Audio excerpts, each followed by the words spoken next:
दंडवत प्रणाम. मायबाप हो.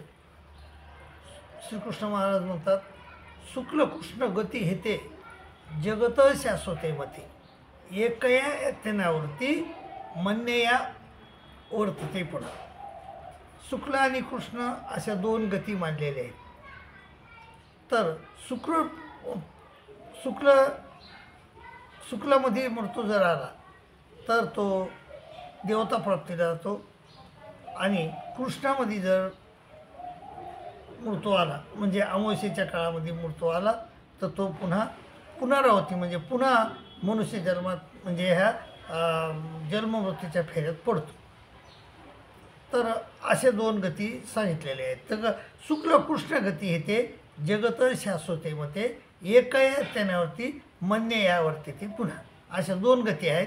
परंतु जो योगी असतो, जो परमेश्वराचं चिंतन करणारा माणूस आहे, तर ह्या गोष्टीला तो मानत नाही. नैत्य सुत्ती पार्थ जानन योगी मुयती कच्छन. तर याच्यात तो योगी या दोन गती जाणत असलेला योगी भ्रमित होत नाही. पुन्हा याच्यात भ्रमित होत नाही. त्याला निश्चित माहीत असतं की ह्या दोन गती असल्या तरी आपल्याला काय त्याच्याशी घेणं नाही. कारण काय म्हणतो तो, नैत्य सुत्ती पार्थ जानन नियोगी मुयते कच्छिनो. आणि त्याच्यात तो भ्रमित होत नाही.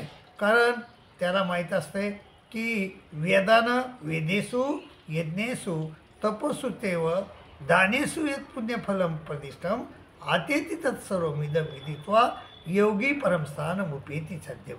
तर कशानं, वेदानं यज्ञानं तपानं जे पुण्य मिळतं आहे, तर त्या पुण्याला ओलांडून हा योगी पुढं जात असतो आणि परमस्थानाला प्राप्त होतो. म्हणून त्याला परमस्थान मिळणार आहे हे त्याला निश्चित माहीत असतं.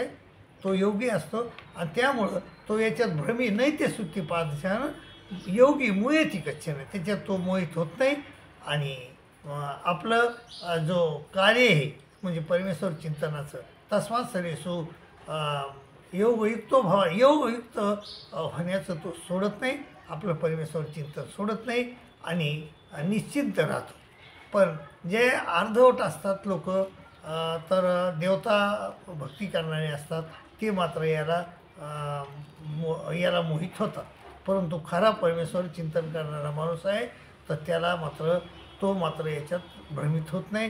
कारण त्याला माहीत असतं योगी मोहिती कश्चन, आणि त्याला माहीत असतं की योगी परमस्थान मुपेतीच्या, योगीला परमस्थान म्हणजे परमेश्वराचं स्थान मिळणार आहे. त्यामुळे तो मोहित होत नाही. मायबाप, तुम्ही देखील परमेश्वराचं चिंतन करा आणि ह्या भानगडीत पडू नका आणि मोहित होऊ नका कशालाच, आणि परमेश्वर प्राप्ती करून घ्या, असं माझं म्हणणं आहे. आणि हा जो गीता चॅनल आहे ते या चॅनलला कृपया सबस्क्राईब करा, शेअर करा, लाईक करा आणि सहज मिळणारं पुण्य आपल्या पदरी पाडून घ्या, अशी माझी तुम्हाला विनंती आहे. दंडोत प्रणाम.